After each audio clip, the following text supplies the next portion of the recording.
Hello students, how are you? बेटा last time हमने discussion किया था इलेक्ट्रॉन गेन एंथैल्पी पे and the video that was not clear, वो वीडियो क्लियर नहीं था, इसलिए मैं उस टॉपिक को दोबारा रिवाइज करा रहा हूँ। ये वीडियो मैं दोबारा बना रहा हूँ तो आपको ढंग से पढ़ना है, अच्छे से लर्न करना है। बेटा पीरियोडिक क्लासिफिकेशन एलिमेंट्स में हम बता रहे हैं इलेक्ट्रॉन गेन एंथैल्पी।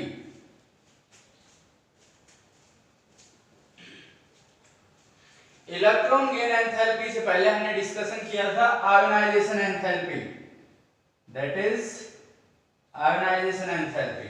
क्या बताया था आयोनाइजेशन एंथैल्पी के केस में? हमने बताया था कि किसी एटम के आखिरी सेल में से इलेक्ट्रॉन रिमूव करने के लिए जो एनर्जी देनी पड़ती है उसको आयोनाइजेशन एंथैल्पी कहते हैं। Amount of energy required to remove the electron from the valence shell of an atom। अब बेटा इस इलेक्ट्रॉन को रिमूव करने के लिए एनर्जी देनी पड़ती है। क्यों देनी पड़ती है? क्योंकि इस इलेक्ट्रॉन पे कैसा चार्ज है? नेगेटिव चार्ज है। न्यूक्लियस पे कैसा चार्ज है? पॉजिटिव चार्ज है। इस पॉजिटिव और नेगेटिव में क्या है? अट्रैक्शन है। इस अट्रैक्शन को तोड़ना पड़ेगा अगर इलेक्ट्रॉन को निकालना है, तो अट्रैक्शन को तोड़ने के लिए एनर्जी देनी पड़ेगी, that is ionisation enthalpy. Come energy देनी पड़ी, लो आयोनाइजेशन एंथैल्पी। ज्यादा एनर्जी देनी पड़ी, हाई आयोनाइजेशन एंथैल्पी। तो उसका अपोजिट है इलेक्ट्रॉन गेन एंथैल्पी। इसमें जो इलेक्ट्रॉन निकालना था, इसमें इलेक्ट्रॉन ऐड करना है। तो amount of energy release, amount of energy release when an extra electron is added to the valence shell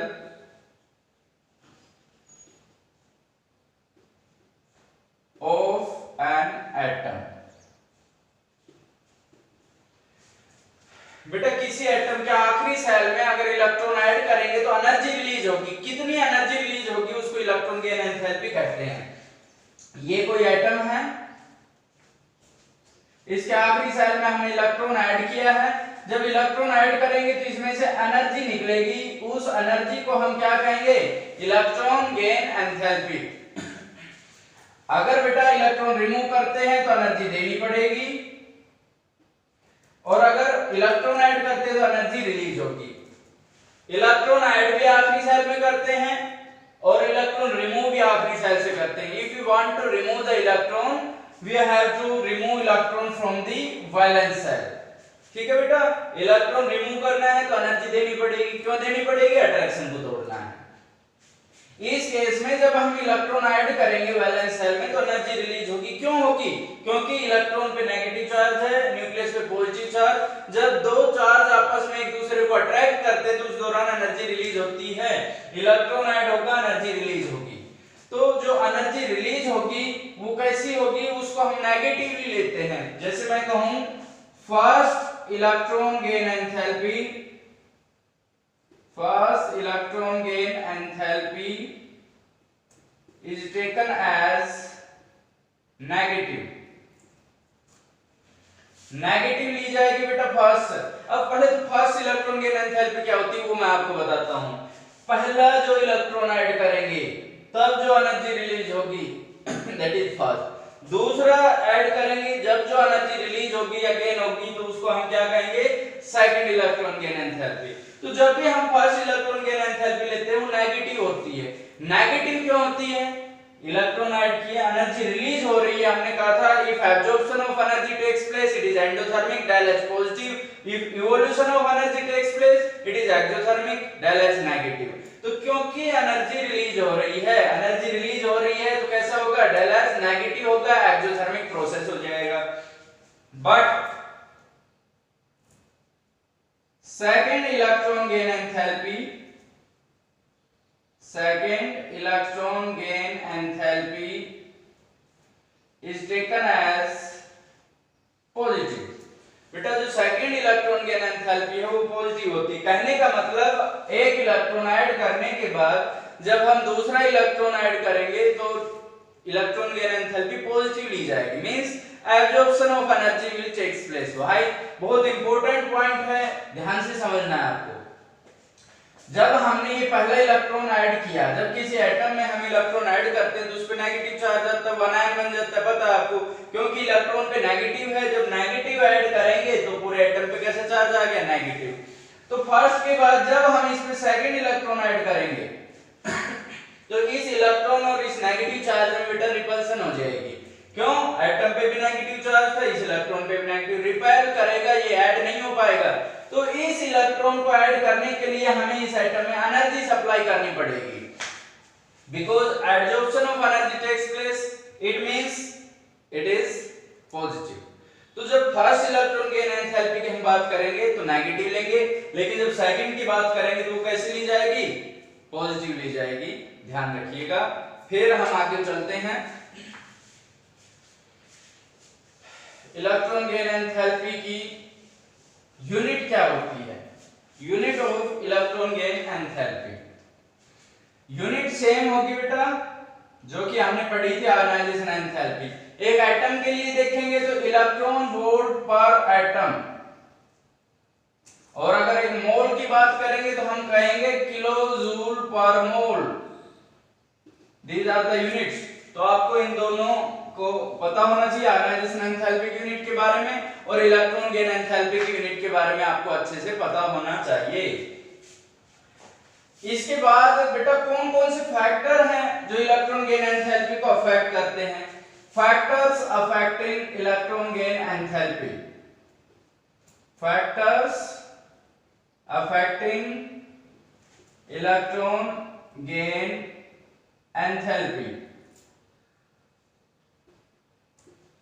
कौन कौन से फैक्टर है बेटा, तो पहला atomic size.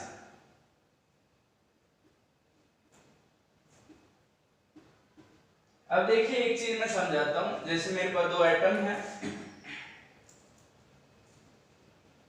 It is first atom,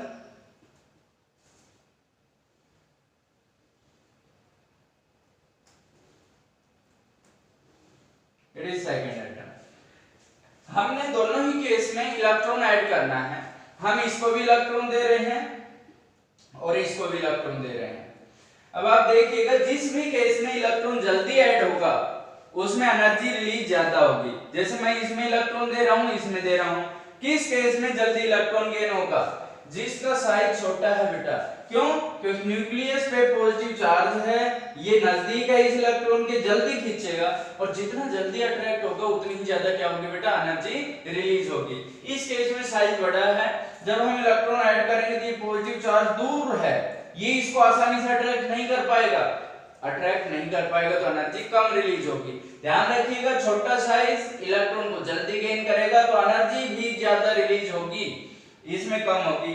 तो हम क्या कह सकते हैं, छोटा साइज इलेक्ट्रॉन गेन एंथैल्पी ज्यादा, बड़ा साइज इलेक्ट्रॉन गेन एंथैल्पी कम, उल्टा रिलेशन हो गया। तो हम क्या कहेंगे, इलेक्ट्रॉन गेन एंथैल्पी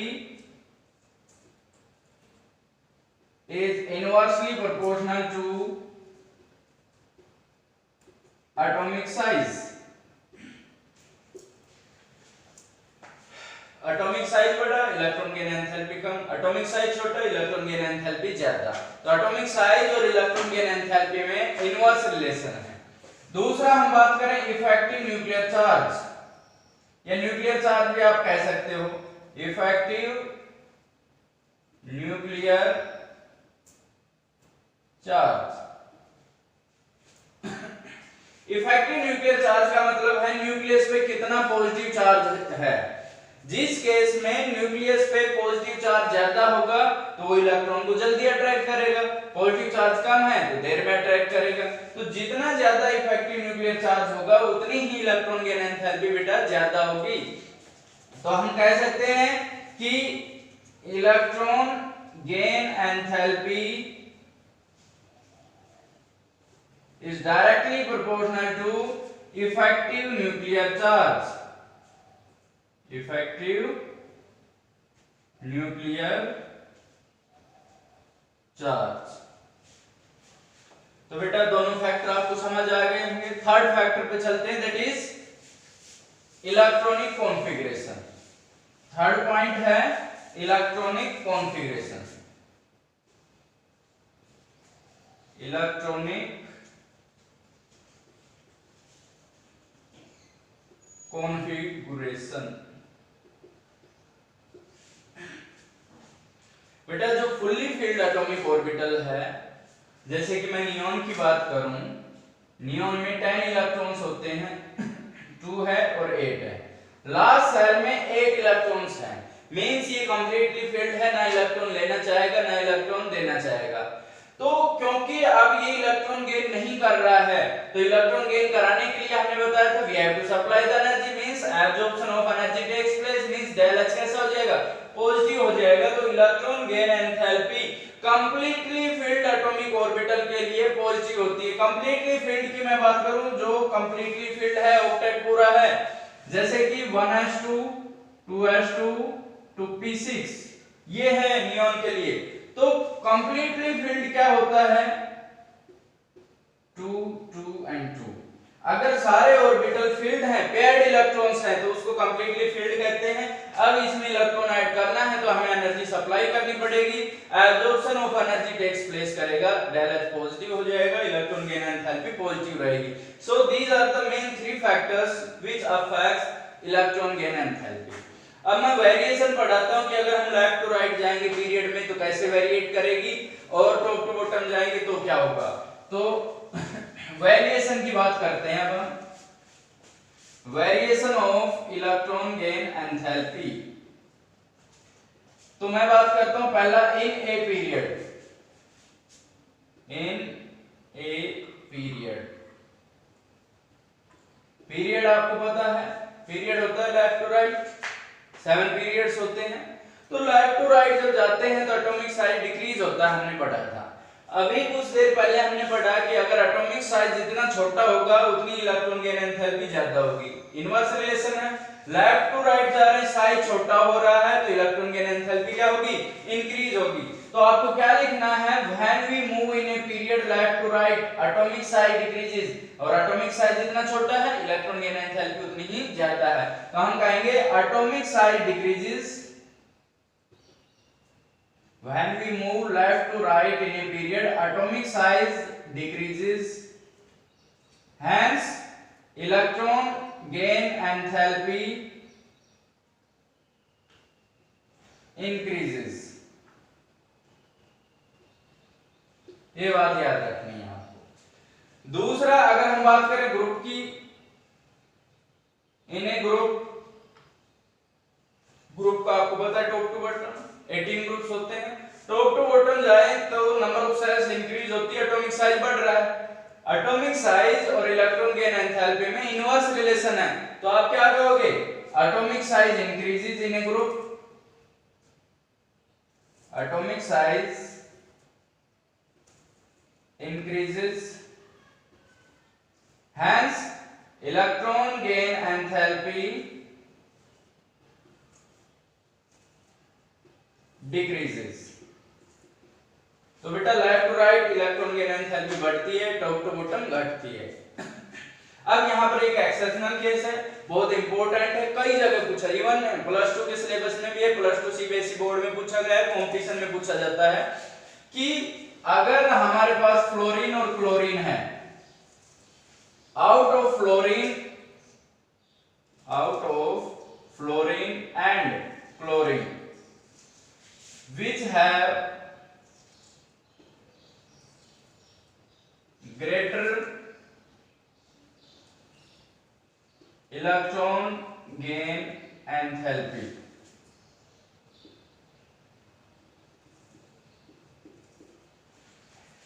फ्लोरीन और क्लोरीन में से इलेक्ट्रॉन गेन एंथैल्पी किसकी ज्यादा है। तो बेटा हमारे पास इस तरीके से होता है फ्लोरीन एंड क्लोरीन, ये टॉप टू बॉटम है, ग्रुप है, हमने बताया था top to bottom size increase, electron gain enthalpy decrease.